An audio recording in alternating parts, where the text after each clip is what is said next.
Então, bom dia mais uma vez para vocês. Vamos começar nossas últimas aulas de neuroanatomia. Nós estamos no fechamento do curso. Uma dessas aulas é o sistema límbico. Tem uma aplicação não muito direta para vocês na profissão, mas eu acho que todo curso de neuroanatomia que se proponha, né, que se começa a focar todos os assuntos importantes, não pode excluir essa aula de hoje. Uma aula mais complexa, nós vamos devagar, ela vai ficar gravada para vocês, para quem se interessar, voltar nela, né? Alguma dúvida, evidentemente, nós estamos aí. Quais objetivos da aprendizagem, quando a gente se foca esse assunto sistema límbico? Límbico, o limbo é uma estrutura, alguma coisa que se define na periferia. Você se lembra quando nós estudamos lá na anatomia interna do coração? A fossa oval com uma estrutura que a circundava o limbo da fossa oval, periférica a ele, né? Na religião, quando eu estudei pela primeira vez, quando fui lá do catecismo, tinha o limbo, onde eram colocadas as almas das crianças que morriam sem serem batizadas. Olha bem. Então, era o limbo. Eles ficavam lá com que isolados, protegidos até, mas sem participar das coisas boas do lado de cá, para quem foi agraciado, por exemplo, com o céu, né? O limbo tem essas coisas. Então, o limbo significa a periferia. Então, do ponto de vista da neuroanatomia, um conjunto de estruturas muitíssimo relacionadas com o nosso comportamento emocional, que se situam, do ponto de vista da neuroanatomia em si, numa situação mais periférica, mais na envoltura das coisas. O nosso objetivo da aula de hoje é entender a participação dessas diversas estruturas do sistema nervoso nos processos emocionais. Essas estruturas nós vamos vê-las daqui a pouquinho, enumerá-las para vocês, falar um pouquinho de cada uma em especial. Entender o conceito de sistema límbico, identificar seus componentes corticais e subcorticais e, na medida do possível, entender suas principais conexões e funções. Então, são esses os objetivos da aprendizagem, são esses os objetivos que nós vamos perseguir durante a aula de hoje. Nós começamos, então, abordando as áreas relacionadas com a emoção, áreas da emoção. A emoção pode ser dividida em um componente interno e um componente externo. O componente interno ele é central, é subjetivo, e o componente externo ele é periférico, ele é expressivo. Por exemplo, quando nós temos uma sensação qualquer de perplexidade, de depressão, de alegria. Então, nós temos esse componente central que nos dá a dimensão dessa emoção, dessa sensibilidade que nós estamos vivenciando, e aquele componente externo periférico vai se expressar, por exemplo, a nossa expressão facial, através da musculatura mímica, nós vamos entender o que se passa dentro das pessoas, como é que ela expressa as suas emoções, né? Isso é muito importante para nós, do ponto de vista não só do nosso relacionamento do dia a dia, mas de um modo especial para nós, relacionado com o contato com o nosso paciente. Nós vamos perfeitamente dimensionar o paciente que está motivado, que está ligado, que tem a afinidade com o tratamento que ele está fazendo, e outro que está ali repetindo as coisas automaticamente, sem estar ligado com isso, sem estar convencido do valor daquilo que ele está fazendo. Esse desinteresse que nós podemos perceber pelas atitudes, pela expressão, inclusive expressão facial, dá ideia para a gente poder dividir, no primeiro momento, em termos da emoção, um componente interno de um componente externo. As áreas encefálicas relacionadas com as emoções começam lá no tronco encefálico, passa bastante pelo hipotálamo. Nós já vimos na função hipotalâmica, hoje eu amanheci meio resfriado. Na função hipotalâmica, várias alterações de resposta que são importantes, por exemplo, com relação a sono, a vigília, apetite, sede, né?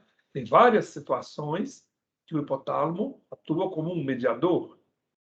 O tálamo, essa área pré-frontal e o sistema límbico. São essas 5 áreas encefálicas que se relacionam de uma maneira mais estreita com a nossa sensibilidade emocional. O tronco encefálico, então vamos dissecar isso aí nessas áreas de emoção, vamos falar um pouquinho sobre cada uma dessas áreas, dessas que nós acabamos de citar para vocês. Vamos começar com o tronco encefálico. O papel do tronco encefálico, em termos da resposta emocional, ela é primariamente efetora, ou efetuadora, com a expressão das emoções, como nós acabamos de exemplificar para vocês, né? A expressão facial é um exemplo clássico que todos nós lançamos mão quando nós falamos exatamente dessa materialização das nossas emoções, perifericamente. Impulsos de origem interencefálica e diencefálica são integrados aqui também, e as estruturas envolvidas, núcleos dos nervos cranianos, centros viscerais, centro respiratório, centro vasomotor, a formação reticular com a origem de fibras monaminérgicas, serotonina, adrenalina, noradrenalina, dopamina, e uma ação moduladora em circuitos relacionados ao comportamento emocional.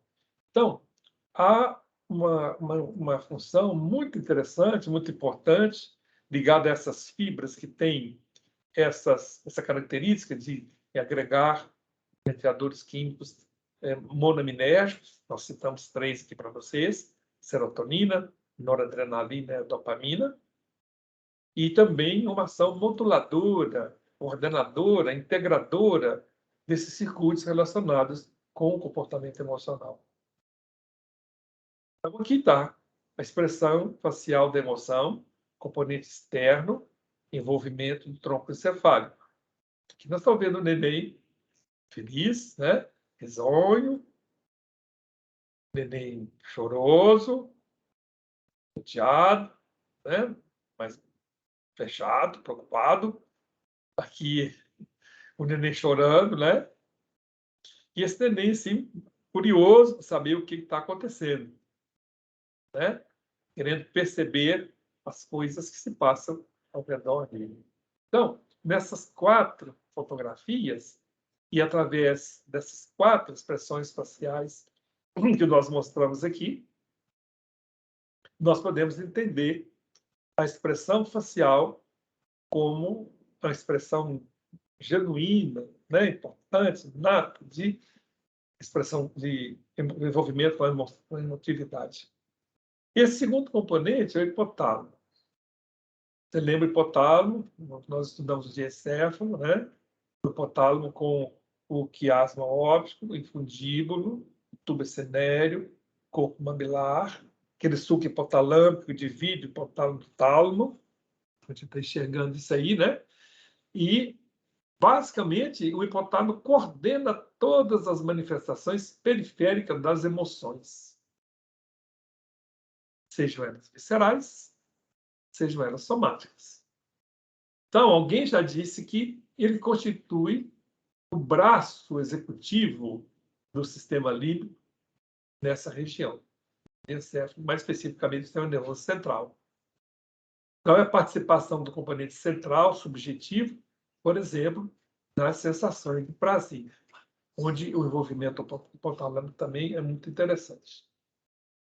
O tálamo, conexões com outras áreas relacionadas ao comportamento emocional, de onde se vem destacando o núcleo dorsomedial do tálamo e os chamados núcleos anteriores. No lobo frontal, a sua parte anterior, há uma área pré-frontal, que se envolve com o comportamento emocional do ponto de vista do seu controle. Então, olha como eu falei com vocês, que nós iríamos identificando as estruturas, que iríamos fazendo a construção da nossa casinha de neuroanatomia, quanto é importante a gente colocando as estruturas, e que no momento posterior nós iríamos integrar isso tudo, construir essa casa. Mas é interessante que nós nos lembrássemos de cada momento da construção dessa casa, especificamente do material que nós usamos, mais especificamente das estruturas que nós envolvemos nesse projeto. O sistema límbico em si, você lembra que é o quinto elemento que nós vimos aqui, ó? Nós vimos tronco encefálico, falamos de hipotálamo, do tálamo, da área pré-frontal, agora nós estamos falando do sistema límbico, que é a aula de hoje, né?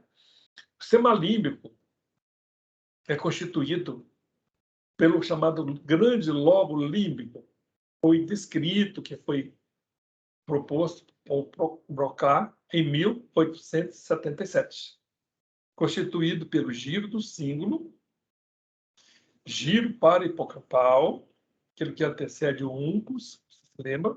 Giro do cíngulo da face, ele circunda o corpo caloso, né?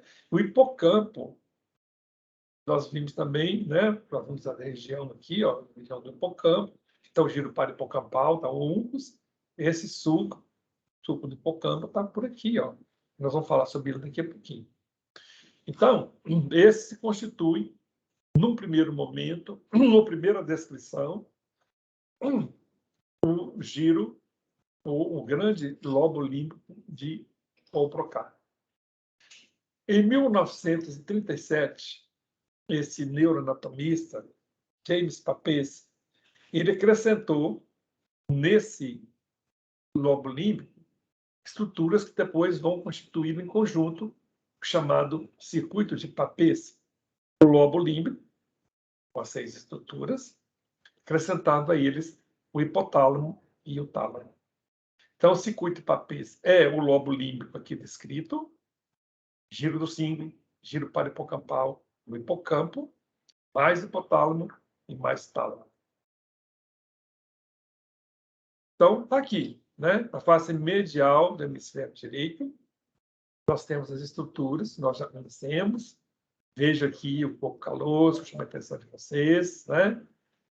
Fórnix, septo pelúcido, tálamo, aderência intertalâmica, né? Vimos aqui o giro do cíngulo. Está vendo aqui, ó, o giro do cíngulo. A aderência intertalâmica, que a lâmina terminal, aqui, ó, a área septal fica na frente dela, né? Aqui, o giro parahipocampal, terminando no uncus. Aqui, a outra estrutura, a comissura anterior. Você se lembra que essa lâmina terminal vai desde essa comissura anterior até o quiasma óptico, e anteriormente a ela, essa chamada área septal, que é, por assim dizer, a chamada área do prazer cortical. Córtex telencefálica, ela representa e é constituída como uma área importante da sensação de prazer. Então, você descreve aqui o lobo límbico, né? O giro do símbolo, o giro parahipocampal, né? É isso aqui, ó. Do lado aqui. E o uncus está aqui mostrado. O hipocampo fica aqui, ó. Nessa região, o suco do hipocampo fica aqui. O sistema límbico, então, é um sistema relacionado fundamentalmente com a regulação dos processos emocionais e do sistema nervoso autônomo, constituído, como nós acabamos de ver, pelo lobo límbico, que representa o seu componente cortical, e pelas estruturas subcorticais que nós a ele relacionamos. Então, definimos o lobo límbico, aqui, grande lobo límbico, né? Giro do sino, giro para o hipocampo, e outras estruturas corticais que vão ser anexadas aí. Componentes corticais, então, o giro do sino, o giro parahipocampal e o hipocampo. Até aqui nós vimos, identificamos, não tem nenhum problema. Agora, sobre o hipocampo, nós falamos um pouco menos, onde nós observamos no assoalho do corno inferior dos ventrículos laterais, acima do giro parahipocampal, existe o que nós chamamos de hipocampo. Olha ele aqui, ó. O sulco hipocampal. Ele é formado pelo corno de Hammond, que nada mais que significa o hipocampo propriamente dito, o giro denteado e subículo. Está aqui. Vamos ver depois o que vai significar tudo isso. Só para enfocar a importância disso aqui, o hipocampo praticamente vai ser representado como o próprio dizer, aqui que está nesse slide, que ele vai representar propriamente o hipocampo em si, corno de Hammond. Qual a aplicação clínica importante, para a gente não se esquecer desse corno de Hammond? Para ele, vai convergir toda agressividade, toda infecção, toda a viremia que vai acontecer, afinal de contas, na raiva, na doença da raiva, nos vírus da raiva, que vai ser inoculado nas pessoas, nos animais, e que vai ter uma predileção, um foco, um direcionamento para esse corno de Hammond, onde ele vai, então, ser lesionado por esse aporte viral, e esse indivíduo vai ter o quadro clássico da raiva, alteração importantíssima de comportamento, o animal que é dócil, tranquilo, que, por exemplo, se coça o animal todo, ele é cometido de raiva, ele avança em você, tem muita sede, tem baba, fica babando bastante, e vai tendo paralisias musculares progressivas até morrer por insuficiência respiratória, por não conseguir mais expansão de caixa torácica, expansão do diafragma. Então, acredito a morte horrível, sufocado por essa paralisia facial, que a raiva vai promover, sobretudo a altura desse corno de Hammond, que é o hipocampo propriamente dito. Então, observe como existe essa aplicação prática. Da raiva, nós vamos tirar uma série de deduções, né? Da vacinação dos animais contra a raiva. Não é só o cão, os animais de vida rural, a gente faz isso, né? Por exemplo, então, os bovinos, os equinos, os suínos, todos os animais, não é só os cães que a gente vacina contra a raiva. Essa vacina contra a raiva deve ser direta, contemplando esses animais que podem ser picados pelo barbeiro, pelo vampiro, pelo morcego, que é o veículo da disseminação desse vírus. Sobretudo onde tem cavernas, onde esses morcegos ficam muito lá, identificação dos morcegos que são hematófagos, que eventualmente possam estar contaminados e que eventualmente possam disseminar essa doença para nós. Então, está aqui, né? Superfície ventral do lobo temporal, com as estruturas que nós vamos observar. Corte entorrinal, que está aqui, ó. Sulco colateral, é isso. O que nós estamos vendo aqui? Corte nível mesencefálico, mostrando para nós substância negra, núcleo rúbulo, que é núcleo cerebral, circundando esse, nessa região aqui, ó, nós vamos observar essa substância,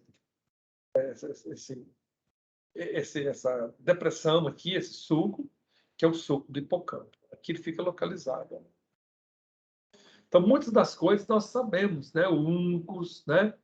A amígdala está aqui, né?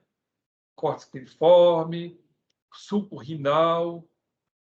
Então, mas nós sabemos, e esse slide se dedica exatamente para isso, para mostrar a gente a presença do hipocampo, que é secundado pelo giro parahipocampal. Mais uma vez, né?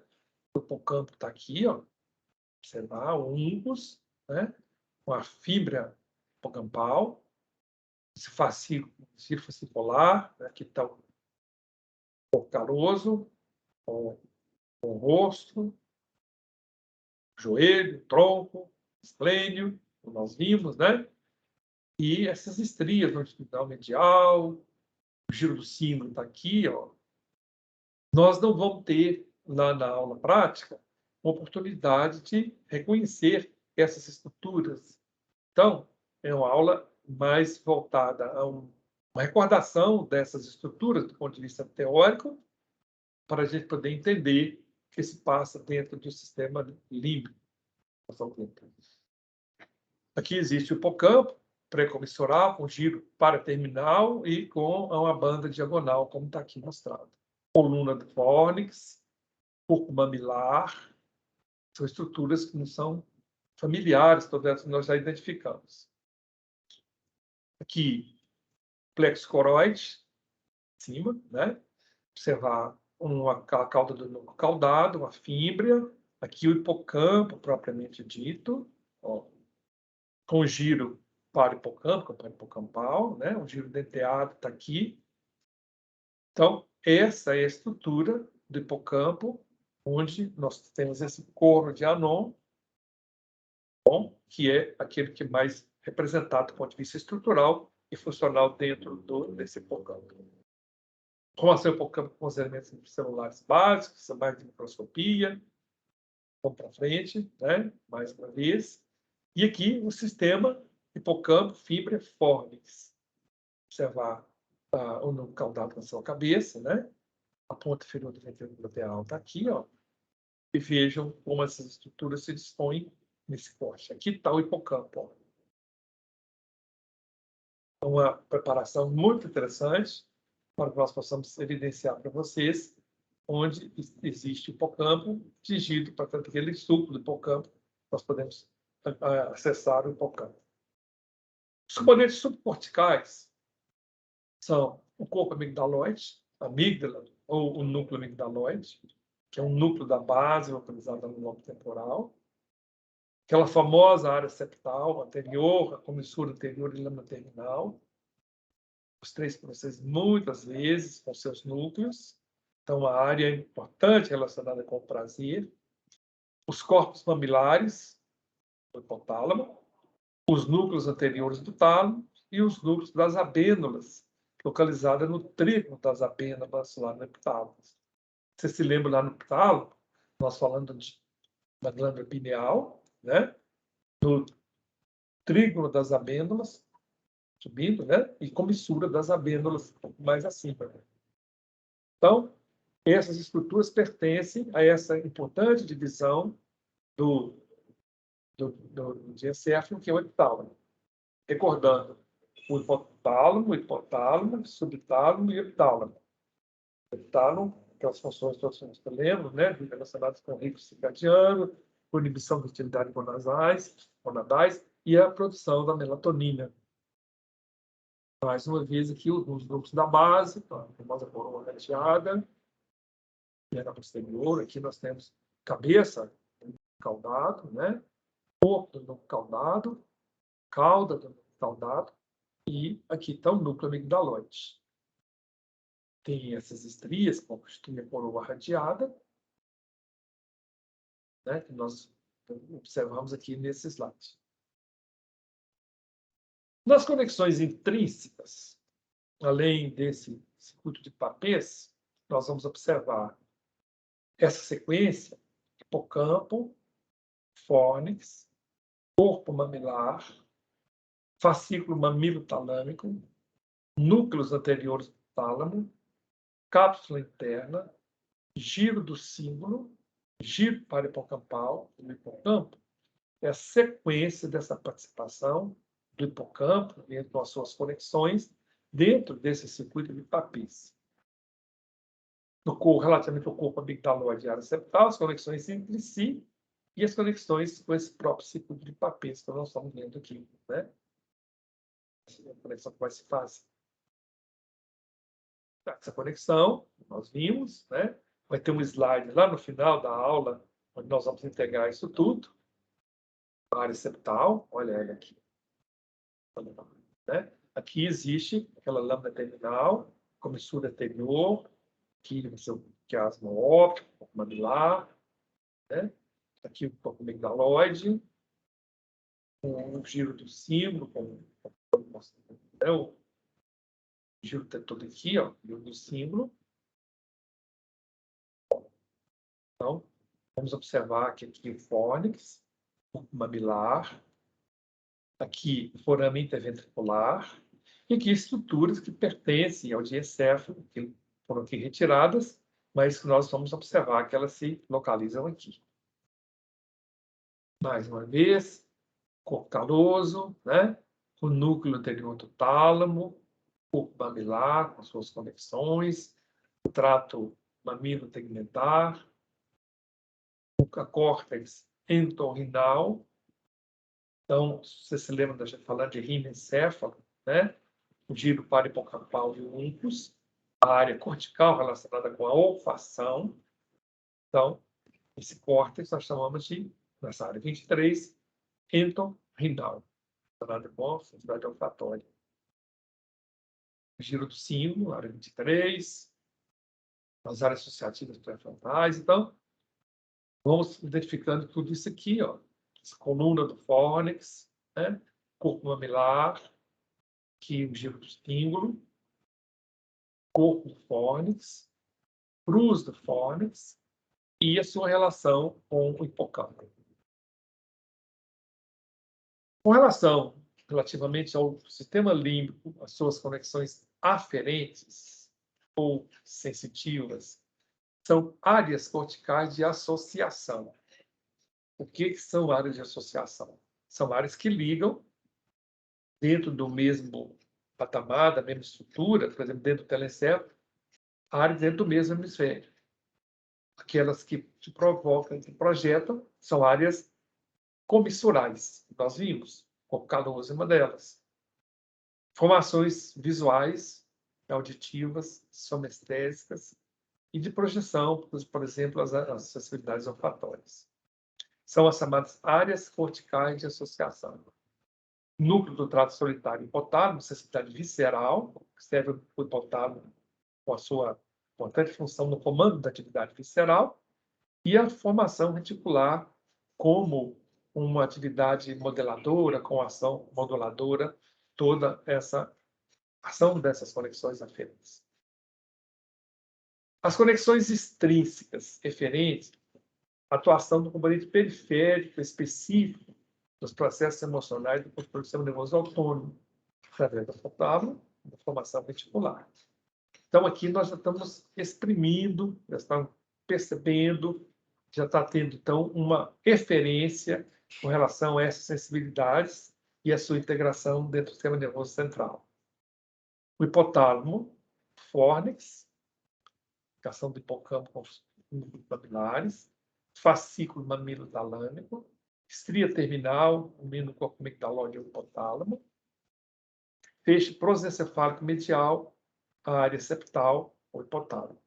Formação reticular do mesencéfalo, feixe prosencéfalico medial, área septal, mesencéfalo, e o fascículo mamilo-tegmentar e a estria medular, a área septal dos núcleos abendulares e mesencéfalos. Então, isso aqui, essa aula de hoje, nós vamos entendê-la como um todo. Na medida que nós tivermos essa aula gravada, nós abrimos um bom livro-texto, e eu recomendo o livro do professor Ângelo Machado, tem uma aula, tem um capítulo muito interessante sobre isso, e devagarzinho nós estudamos identificando isso nos esquemas. Ninguém consegue aprender isso de uma vez, não. Coisas diferentes, um curso bastante rápido para a gente observar, e, sobretudo, um curso quando a gente tem muito pouca microscopia, né? Observe, então, as ligações da formação reticular, por exemplo, a área septal, né? Os núcleos das abêndulas com esse núcleo interventricular, né, com a área septal. Então, esse slide fez proencefálico medial, as suas ligações, fascículo mamilo tegmentar. A gente vai observando todas essas ligações e esses slides e a representação desses tratos, dessas ligações, são importantes para nós. Mais uma vez, né, mais conexões referentes entre o sistema límbico. Isso é só a gente lendo também, ó. Vamos conseguir guardar isso muito fácil agora. Então, vamos uma vez falar das funções do sistema límbico. Claro está a regulação dos processos emocionais. Nisso está incluída a regulação dos processos motivacionais. Fome, sede, sexo, regulação do sistema nervoso autônomo. Qual uma estrutura que nós já conhecemos e estudamos quando nós vimos com vocês o diencéfalo, que se interessa, que se vincula, que se relaciona com todas essas atividades? O hipotálamo, né? Fome de origem hipotalâmica, sede de origem hipotalâmica, regulação também da libido, regulação do sistema nervoso autônomo, como é um representante do sistema nervoso autônomo, do sistema nervoso visceral diferente, dentro do sistema nervoso central. Então, a regulação desses processos emocionais nesse sistema límbico passa por aqui. Participação nos mecanismos da memória e na regulação do sistema endócrino. Dessa regulação desse mecanismo de memória, nós já vamos dividir a memória numa memória remota, numa memória recente. Uma memória que você grava, está gravada lá, que eventualmente você traz para a sua percepção, e na memória daquilo que você está vendo agora, que você acaba de guardar. Essa passagem de memória recente para memória remota, para você guardar, para você se lembrar de tudo que nós vimos, gasta muito tempo. Gasta tempo. Não é imediato. Então, uma aplicação prática para nós. Quando nós estudamos, sobretudo, anatomia e neuroanatomia, é interessante que a gente vai repetindo esses assuntos, esses nomes, essas estruturas, esses tratos, essas inter-relações funcionais, para que elas possam ficar guardadas lá na nossa memória, que representa, de certa forma, a nossa cultura. A cultura, nós podemos imaginar que é aquilo que nós sabemos depois que nós esquecemos tudo. Mas ela está gravada lá que um dia nós soubemos disso e esse saber, esse conhecimento, ficou como que depositado na nossa memória remota e vai ser disponibilizado, vai ser buscado quando nós precisamos dele. No afã de aprender as coisas para as provas, estudar na véspera da prova, com aquela rapidez, com aquela avidez de aprender, quando nada, você não vai conseguir passar esse conhecimento que você está acabando de ter para um pouco, ou bastante, da sua memória remota. Da mesma velocidade com que ele entrou, com a mesma velocidade ele vai sair. Então, você estudou para uma prova hoje, você sabe até alguma coisa, dá para você fazer uma prova, estou fazendo um exemplo, que é a nossa aplicação certa, própria, do nosso dia a dia. Depois nós esquecemos. E não deu tempo da gente transformar aquilo numa coisa, num saber que vai ser armazenado, que vai ser guardado dentro da nossa memória. Então, é aquele velho, aquilo que a gente aprende muito rapidamente e esquece muito rapidamente. A necessidade da gente ter esse aprendizado contínuo, sistemático, né? E ele vai se depositando, ele vai se constituindo numa base que nada mais significa que cultura. Cultura é conhecimento, cultura é comportamento, cultura é interpretação das coisas, que vai se ligar também à inteligência, né? A inteligência tem muitas das coisas que as pessoas de uma maneira inata, compreendem. Que são pessoas que nasceram com esse dom de interpretar, de compreender as coisas de uma maneira muito fácil.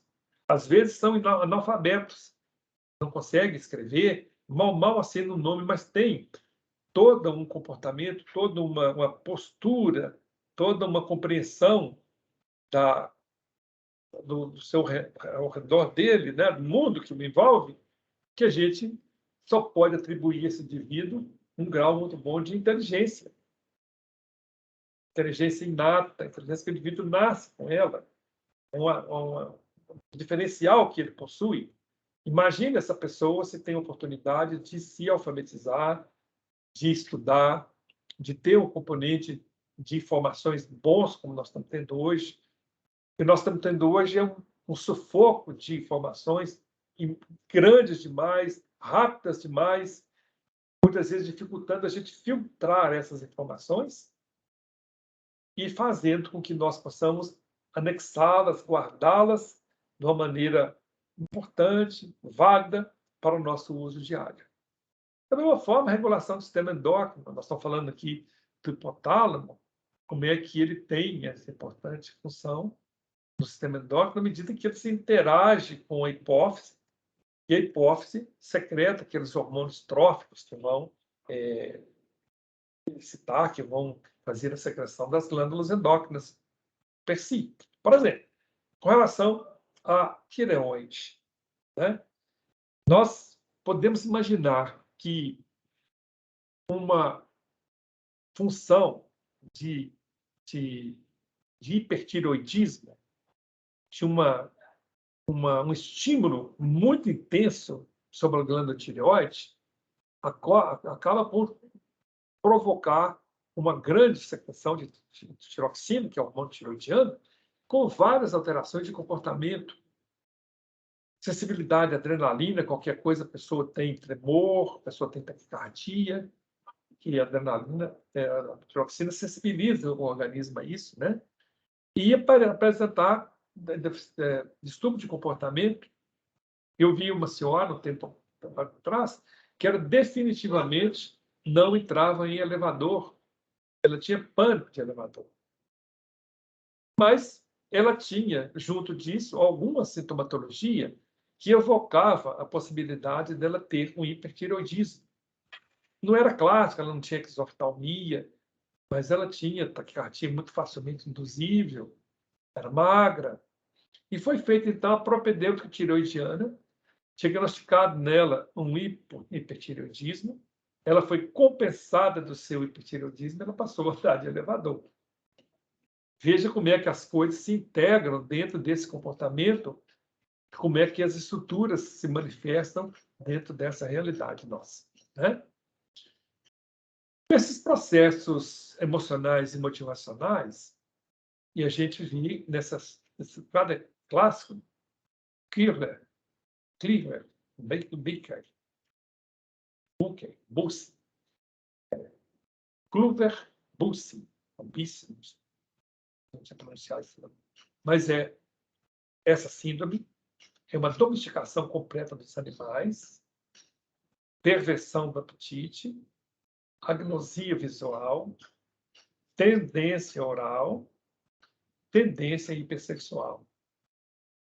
Isso existe nos animais e existe também no ser humano.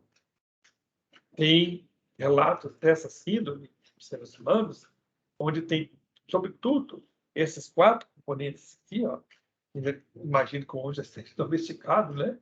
Mas tem essas tendências, uma tendência oral, a tendência de não satisfação da sexualidade, com essa alteração do sistema límbico, envolvendo a regulação desses processos emocionais e motivacionais.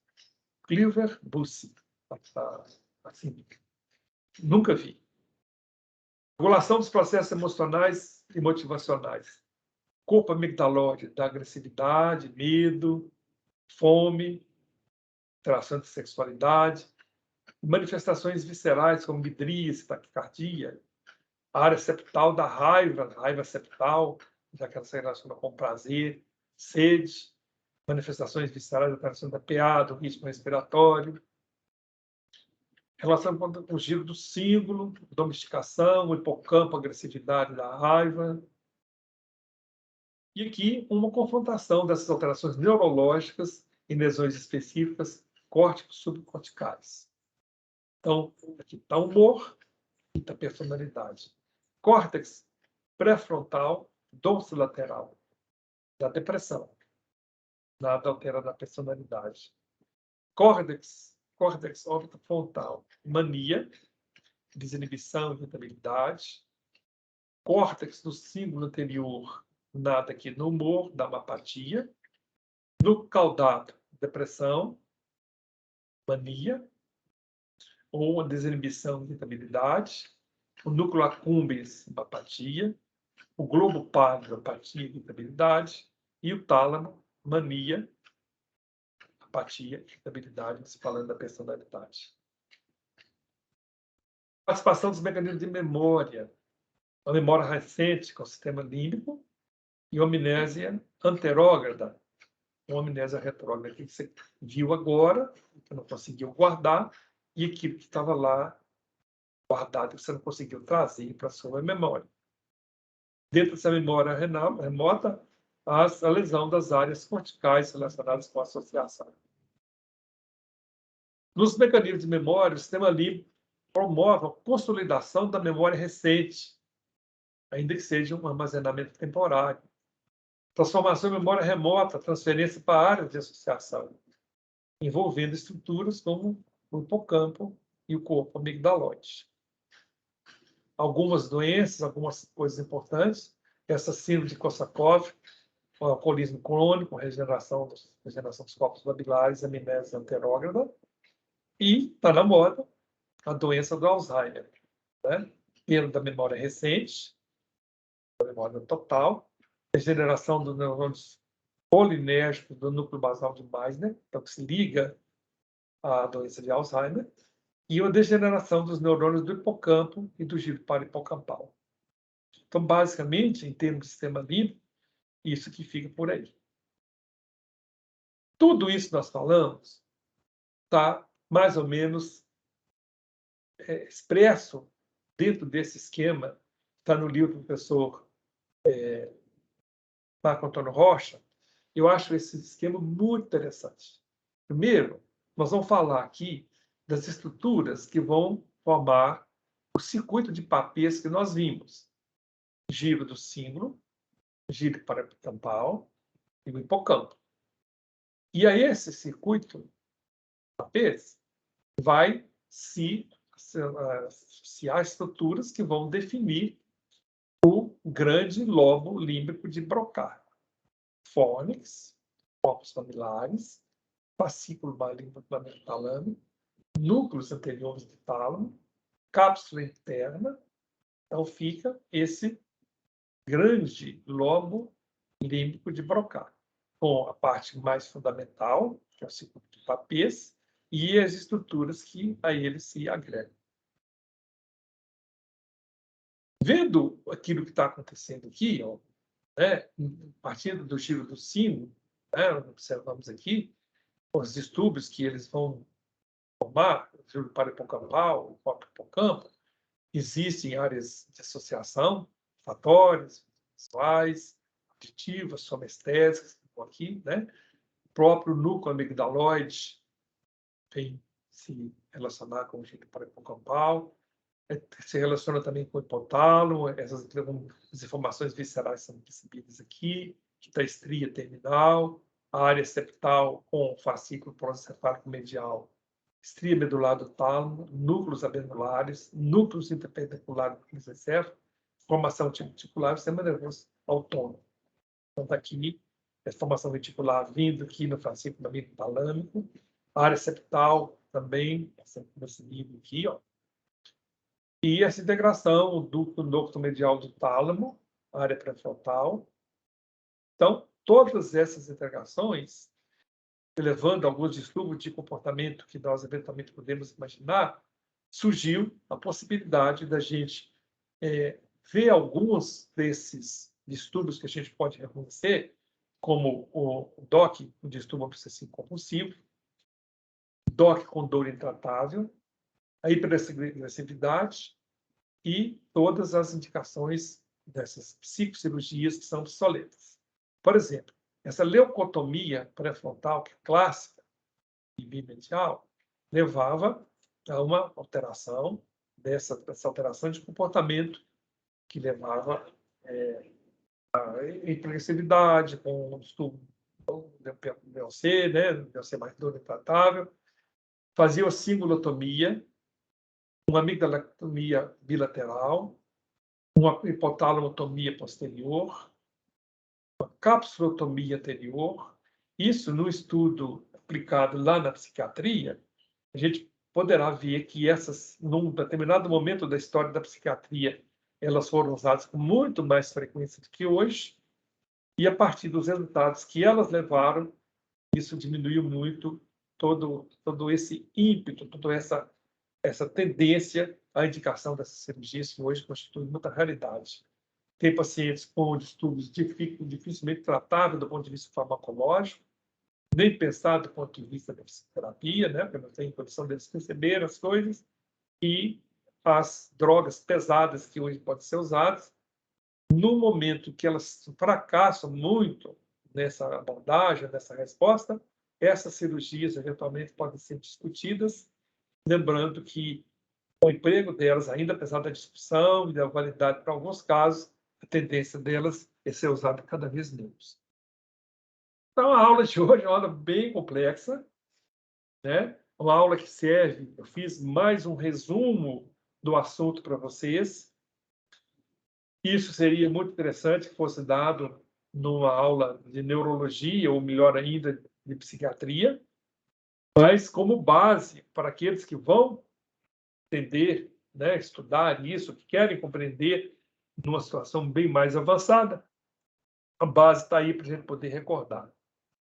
É um resumo do capítulo que a gente leu, os 2 livros que nós tiramos, nós resumimos isso, do livro do Ângelo Machado e do livro do professor Marco Antônio Rocha. Serve, pelo menos, como uma coisa para vocês terem com vocês, e na medida que vocês quiserem, precisarem de conhecimento, consultarem. Mas é um ponto de partida para vocês poderem estudar. Na nossa próxima aula, nós vamos fazer uma revisão, praticamente, de neuroanatomia, integrando essas estruturas da neuroanatomia, e praticamente com isso o nosso curso vai terminar.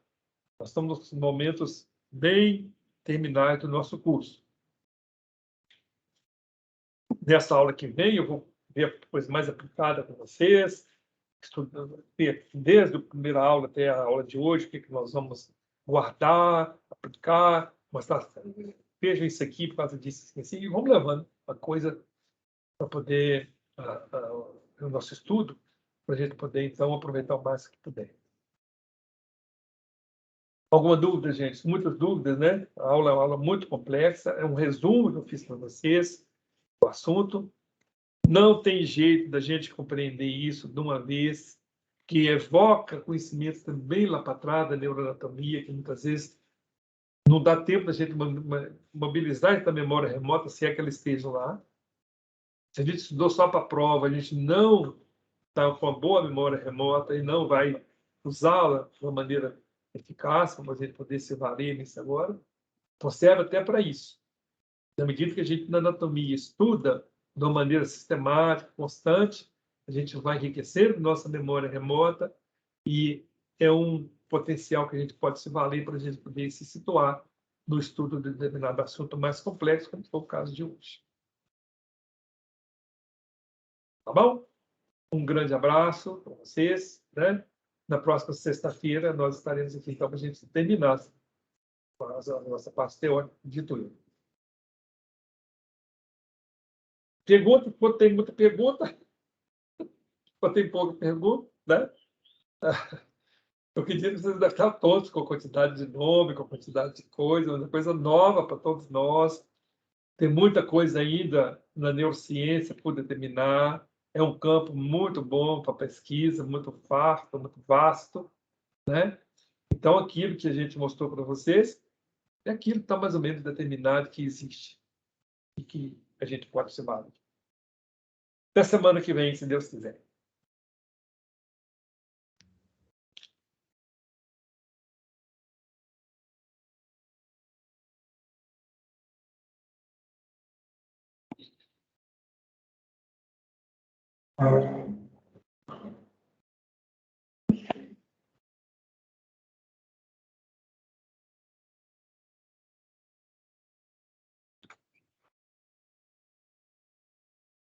Pronto, irmão.